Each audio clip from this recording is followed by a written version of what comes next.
In colonial Venezuela, the design and configuration of its cities is an approximation to the standards set by the law of India. In this case, the ribbon of the line was established by the square, which is a complex model with three-dimensional features that reflect its historical, social, and cultural. In this ray of line was formed parcellables apples, cutted facades, internal space was divided and formed the street, squares, public place, and collecting nodes. The urban ribbon was used at the time in the ancient world and at the time of the colonization of Latin America was built under the ordinance of the colonizing countries. In our case, the urban pace and design of our city was urban forms that were used in Spain, adapted to our territory according to geological study of our city. Therefore, the ribbon of city are seen as a straight line that is interconnected with a central core that has the four directions: north, south, east, west.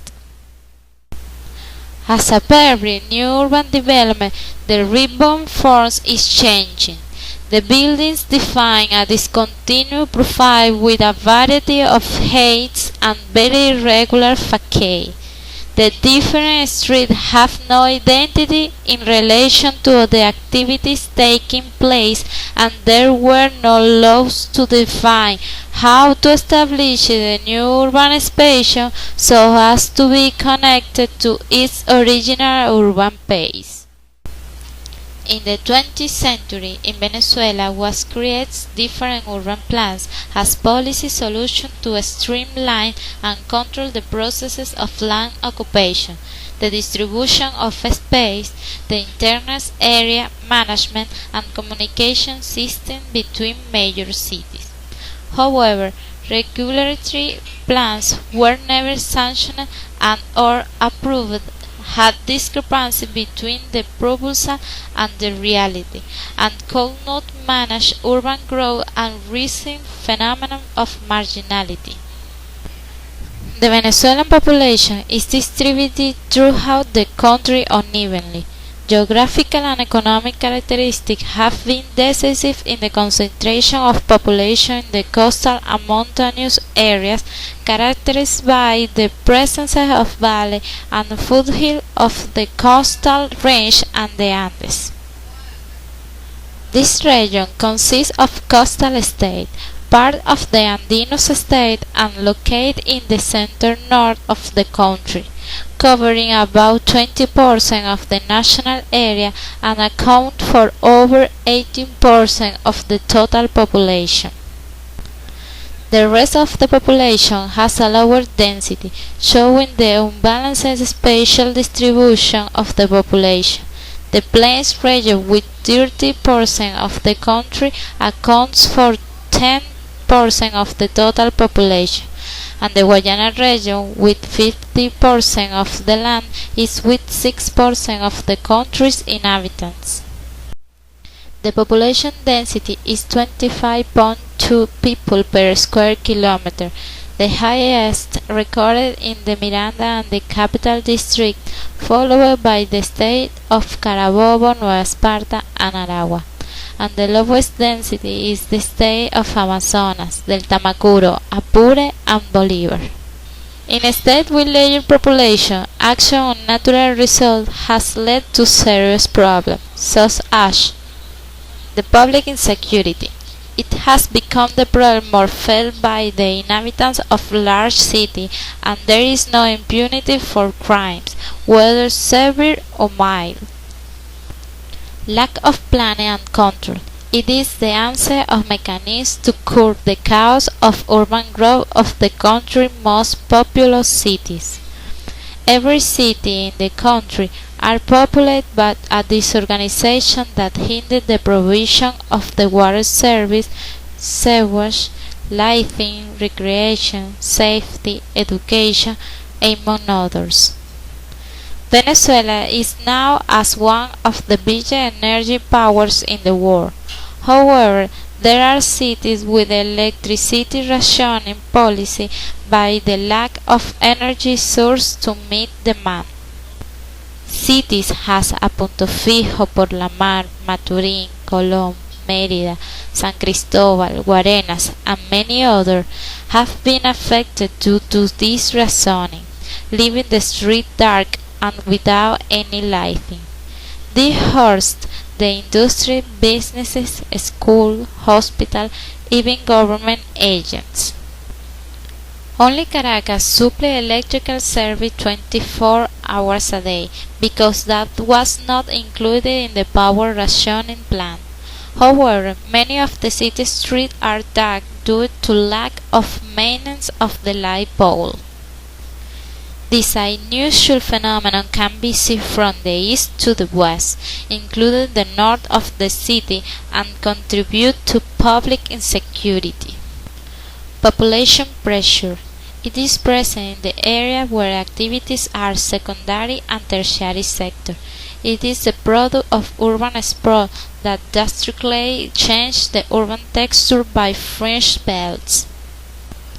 The urban texture analyzes different morphological elements within city limits. These elements are basically urban infrastructure that can be residential, industrial, or commercial, among others. It is the result of the organization of the structural elements as a whole. In Venezuela, from the perspective of urban texture, distribution or provision of these elements result in different morphologies from Zulia to Sucre. Overcrowding in urban centers are being established in areas near these, creating space, changing the organization and dynamic established and therefore the texture of each of urban city. The high value of the land is increasing to the extent that the land have provided public service, access roads, and communication. The high value of the urbanized areas causes the proliferation of illegal settlements and construction in areas that also have a high risk for life. The shortage of space for recreation and circulation. This limitation reduces the quality of life of city dwellers. The population, in the absence of this space, they prefer to move slightly in the city and come to distraction like television or shopping close to home. The problems encountered in some cities of Venezuela is overpopulation and the agglomeration of economic activities in certain urban areas that generate saturation in urban traffic. Many of the spaces are invaded by the informal economy, reducing the free movement of pedestrians. Moreover, in cities like Caracas have recreational parks such as Miranda and Guaraíra Repano. However, with the amount of people that includes the city, these recreational spaces are not known. This is the case in other cities. Pollution. Main problems of big cities because it is the source of many diseases. However, pollution is not only visual and atmospheric pollution, but also noise pollution. In our country, is serious noise pollution generated in large cities. In any space, be it office, classroom, hospital, parks, are not escape noises. This creates great stress on citizens, but many of them are the very source of the problem. None of them take aware of this problem and prefer to spend unnoticed. It's amazing how the mix of uses and activities in one sector may increase this problem. In many places, as in the Margarita Island, are unit commercial and residential uses, and this results in conflict between neighbors over the misuse of sounds. All the above problems are survival in regulation and plans that have been established in the country, but unfortunately are shelved and applied only for convenience. To address this reality, it is necessary that urban planning becomes the key role of local government as an institution responsible for the city and the people that are living in it, for development and management of urban plans as a question of will, which is essential to overcome the problems of governance, economic and social. A national plan focused from the environmental point of view, respect for the human and natural environment. It is essential to the development of country outside of the precarious situation in which we live.